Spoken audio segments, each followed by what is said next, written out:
The Somerset and Dorset Railway, an icon of the Industrial Revolution in the 1800s, built to last for 1,000 years, only to last little more than a lifetime of just over 100 years.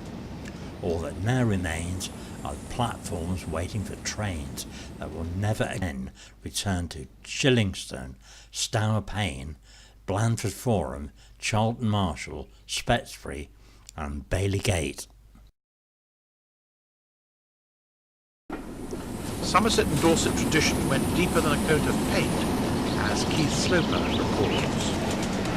We were a book connection with an extra Waterloo train, and we would run in, about 2 minutes later in would come the extra train, and all the passengers that we picked up from Blandford upwards, they would be able to catch a train to London or Salisbury or wherever they were going. Anyway, all of a sudden they brought the warships in on the West of England line, you know, and they retimed it to be a couple of minutes earlier. So then that meant we wouldn't be a book connection. So what the local railwayman, the Somerset and Dorset railwayman would do, we would go a bit faster and get to Templecombe Junction. The signalman would whip the fare a bit quick. You have the banker on you, and you whip into the station, and you just make the connection. So that went on for a little while. Then all of a sudden the powers that be at Swindon suddenly realised what was going on. They were still getting through passengers from Blandford and, you know, Sturminster Newton and what have you. But they suddenly issued a directive to the man at Templecombe Junction that on no account does this train from Bournemouth be in the platform before the extra had left, which to me was typical of how the Western Medium was trying to get rid of the West of England main line. Like the Southern Main Line beyond Salisbury, the Somerset and Dorset was transferred to the Western region from Shillingstone, where a loop provided a passing place on the single line.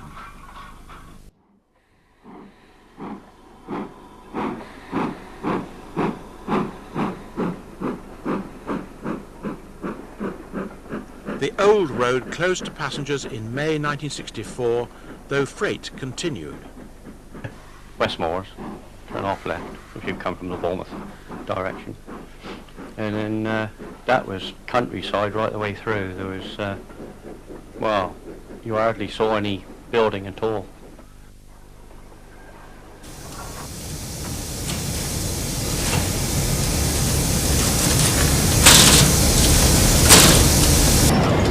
The Somerset and Dorset went for scrap, its cuttings infilled, its stations acceptable sites for industrial development.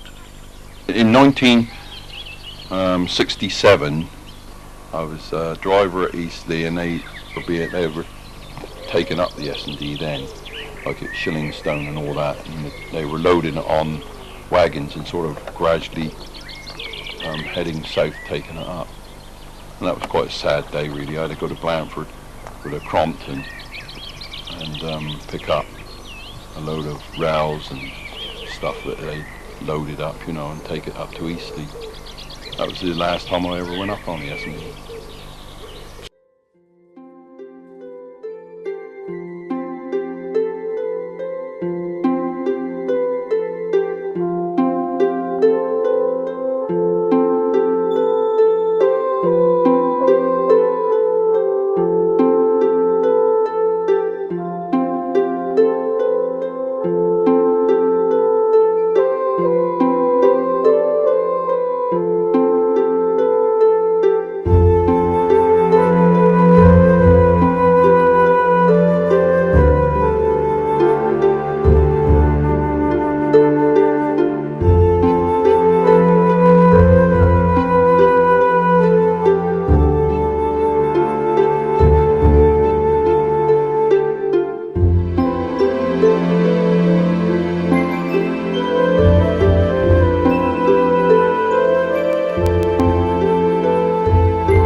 sloper captures the atmosphere.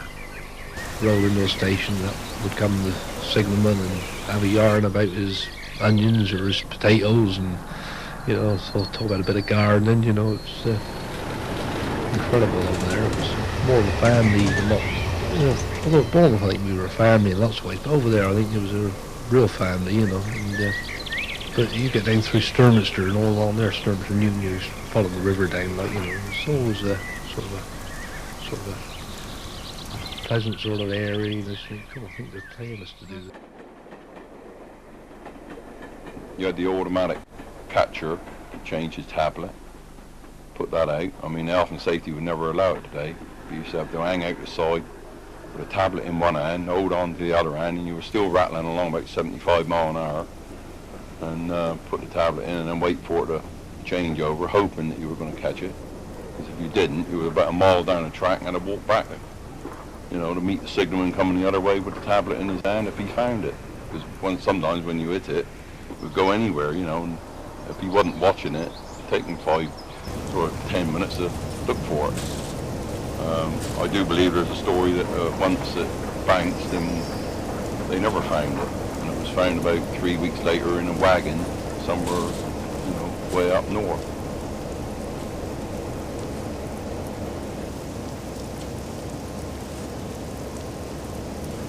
Local traffic was falling out of favour. A firm called Blanford and Webb's used to have a big shed there, and you used to have to shunt the shed with animal feed,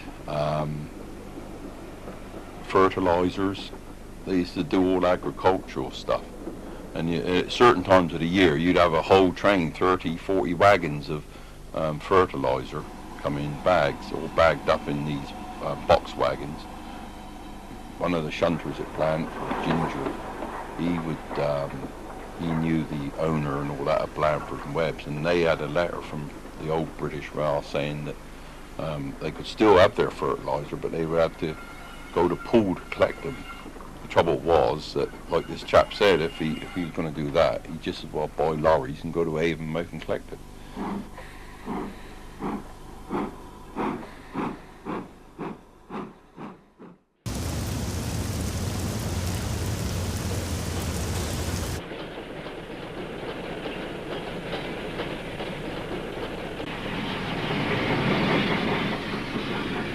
Well, all track in those days was maintained good, because you had all your gangs work your individual little bit of limelight, and they were proud of what, you know, they kept to that.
The S&D followed the Stour Gap past Charlton Marshall.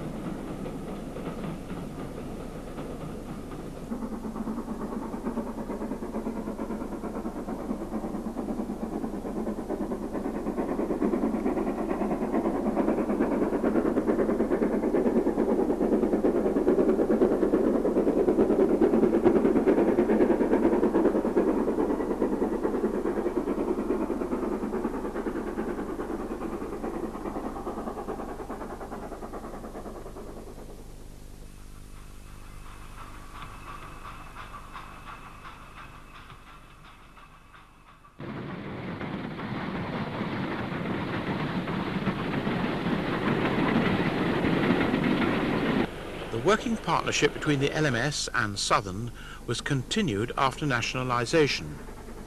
As we pass on to the double track through the Stour Valley, Bill Harford recalls nocturnal milk workings. Tumblecoombe upper, they put it on the back so that when you got the engine on and they pulled you down to the lower, it'd be on the engine then for when you got to Bailey Gate. You'd have done up the 2 or 3 milk tanks and then shunt them down and put them in the milk factory for them at night. We used to do that quite regular, especially on a Saturday. Seasonal freight passed through. Certain times of the year you used to get cider apples come in at Hamworthy, and they were heavy trains. I don't know where it came from, whether they come from France, and they used to go to Hereford and places like that for cider making. But they used to load them in open wagons. When you used to have the train of them, they were heavy. Branksome men were versatile. Well, we used to work the passenger up, and when we got to Bailey Gate, the freight would come down, swap over there, and we used to, they used to have a load of stuff for Bailey Gate to go in the ordinary sidings for unloading, or it would be in the milk factory. But we always used to have the shunt milk factory, but they never used to put the tanks on that train. They used to come down in the afternoon on a special train. But we used to have to go up in there, and if there were empty ones, we'd bring them out, and because they could only unload so many at a time, so you used to have to shunt the tanks itself. In the early days, they reckoned that you could go in there and they'd give you a drink of milk and everything. And they started doing a lot of the whey in these barrels as well, and they used to put them in wagons and take them away. But they used to have a huge field there, and they used to put the whey in the barrels and sort of store them in the field right next to the factory. I suppose that's what's left over after they made the cheese, because they used to make a lot of cheese in there. You could see them making the cheese, but they never used to give you none.